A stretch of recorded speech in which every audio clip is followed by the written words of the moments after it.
Welcome back to the channel, guys. Let's get straight into today's story. For years now, Tony Blair has insisted he's no longer a political player, just a neutral global statesman offering advice on governance, technology and the future. But when you start looking at the people he surrounds himself with, that claim gets harder and harder to believe. One name that keeps coming up is Larry Ellison, the billionaire founder of Oracle and one of the most powerful figures in global tech. And the Blair-Ellison connection raises serious questions about influence, power and who is really shaping policy behind the scenes. Larry Ellison isn't just another Silicon Valley businessman. He's one of the richest men on the planet, deeply embedded in government contracts, data systems, health infrastructure and now artificial intelligence. Oracle supplies software to governments, defence agencies and public services across the Western world. That alone should make people cautious. When someone with that level of reach starts rubbing shoulders with former prime ministers who still have their ear of current leaders, alarm bells should ring. Tony Blair, through the Tony Blair Institute, has repositioned himself as a policy advisor to governments around the world. But this isn't advice given in a vacuum. Blair has been vocal about digitising public services, expanded data-driven governance and using technology to modernise the state.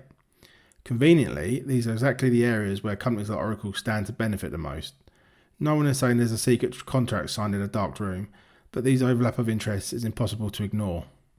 Ellison has been open about his belief that technology should play a central role in how societies are managed, from healthcare to national security.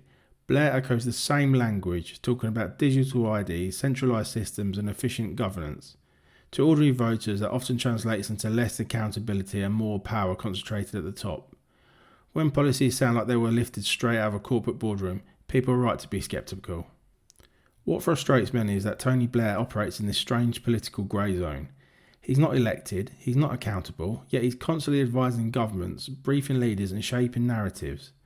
Meanwhile, figures like Larry Ellison have enormous financial incentives tied to the exact policies Blair promotes. Even if everything is technically above board, it creates the impression of a revolving door between politics and big tech that voters never agreed to.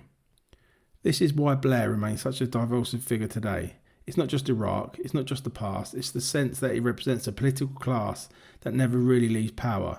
They just change job titles. One day they're Prime Minister, the next they're advising presidents, tech billionaires and global institutions, all while insisting they're acting in the public interest. And let's be clear, Larry Ellison isn't some neutral innovator either. His companies profit massively from government dependence on complex systems that ordinary people don't understand and can't challenge. When public services become locked into expensive, opaque technology contracts, taxpayers pay the price and accountability disappears. Now that's not progress, that's control dressed up as efficiency. For me, the real concern here isn't a single meeting or partnership, it's a broader pattern. A former Prime Minister with a history of bypassing public consent, aligning himself with one of the world's most powerful tech billionaires, while continuing to influence modern British politics from the sidelines. Voters didn't sign up for that, and they certainly weren't asked whether they want their country like a tech platform. So when people ask why Tony Blair still provokes anger, this is why.